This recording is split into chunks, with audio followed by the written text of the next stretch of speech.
Bien-aimés du Seigneur, bonjour à tous et à toutes. En ce 2 mai 2021, nous avons la joie de célébrer le 5e dimanche de Pâques dans l'année liturgique B. Et en ce jour, le Seigneur nous fait entendre qu'il est le vigneron, il est le cep et nous sommes les sarments. Oui, l'évangile de ce jour commence très bien, car c'est beau, c'est merveilleux que d'avoir ses racines plantées à la source du Seigneur, d'être toujours intimement unis au Seigneur qui nous donne la vie. Mais par la suite, Jésus va dire que nous devons porter des fruits, sinon être jetés dehors et brûlés, si nous n'avons pas de fruits.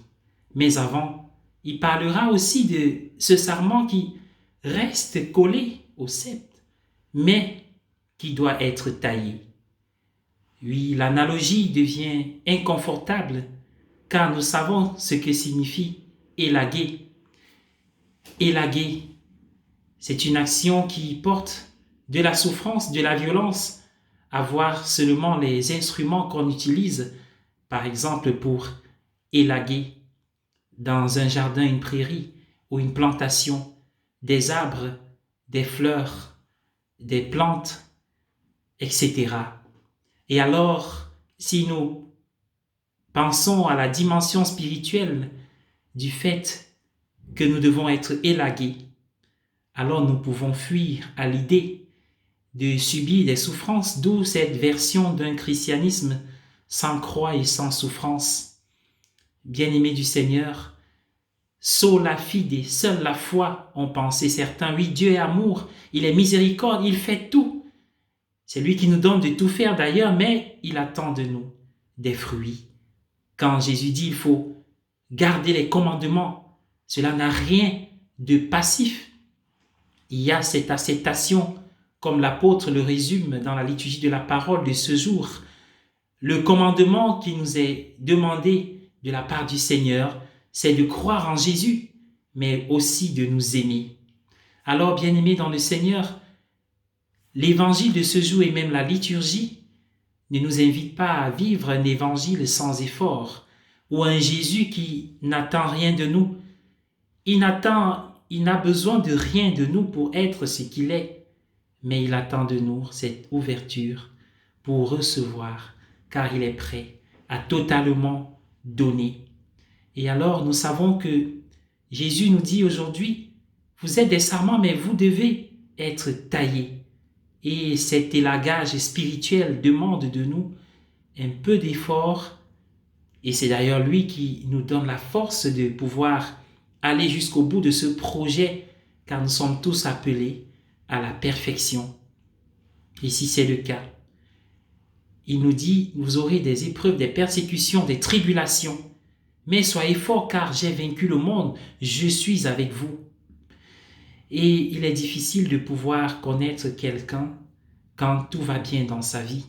C'est souvent dans des situations d'épreuve que nous découvrons nous-mêmes. Nous apprenons à nous connaître aussi et à connaître les situations dans lesquelles nous nous trouvons. Finalement, cette expérience a quelque chose de positif pour nous-mêmes et pour les autres aussi. Vous savez, en ce qui concerne l'élagage, les jardiniers nous disent qu'on peut élaguer pour la santé globale et générale de la plante, en enlevant les branches mortes ou bien qui ne se portent pas bien. On peut aussi élaguer pour simplement l'élégance ou alors les désirs esthétiques de la plante. On peut élaguer aussi pour que la plante épouse une certaine atmosphère, un certain paysage. Mais on peut aussi élaguer pour le bien des autres plantes et le bien des personnes en ce qui concerne la sécurité et la propreté. Imaginons Dieu en train de le faire spirituellement pour nous, cet élagage spirituel à l'occasion d'une retraite, à l'occasion d'un cheminement, d'un carême, à l'occasion d'un jeûne. Oui, Dieu peut nous élaguer spirituellement pour que nous soyons en bonne santé via les sacrements, l'Eucharistie, la confession ou la réconciliation, ou alors pour que nous puissions par nos principes même embrasser les principes même de ce corps qu'est l'Église, les principes de notre foi et du cœur de Dieu. On peut spirituellement faire des progrès aussi pour le bien des personnes qui nous entourent. Alors, bien-aimés dans le Seigneur, il est parfois très difficile de pouvoir penser à ces moments de notre vie où nous sommes passés par des épreuves. Mais lorsque nous regardons les fruits, c'est tellement beau et merveilleux. Qu'aurait été le pape Jean-Paul II s'il n'avait été un jeune qui a connu le nazisme et le communisme.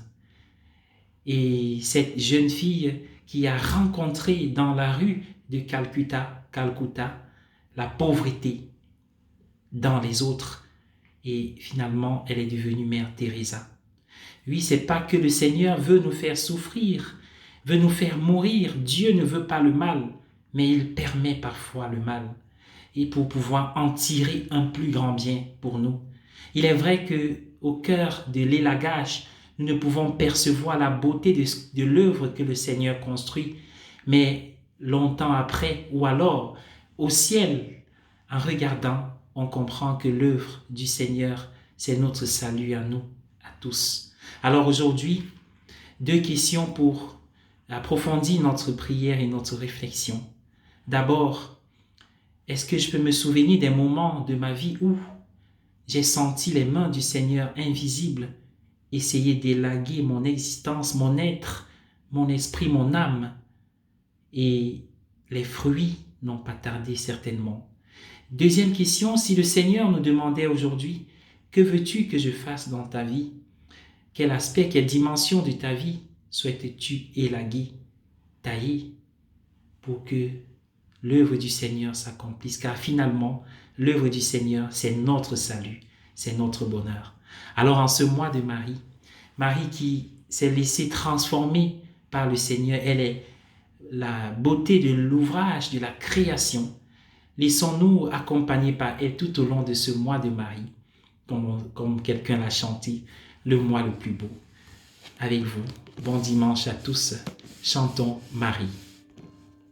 L'ange du Seigneur porte l'annonce à Marie, et a conçu Saint-Esprit.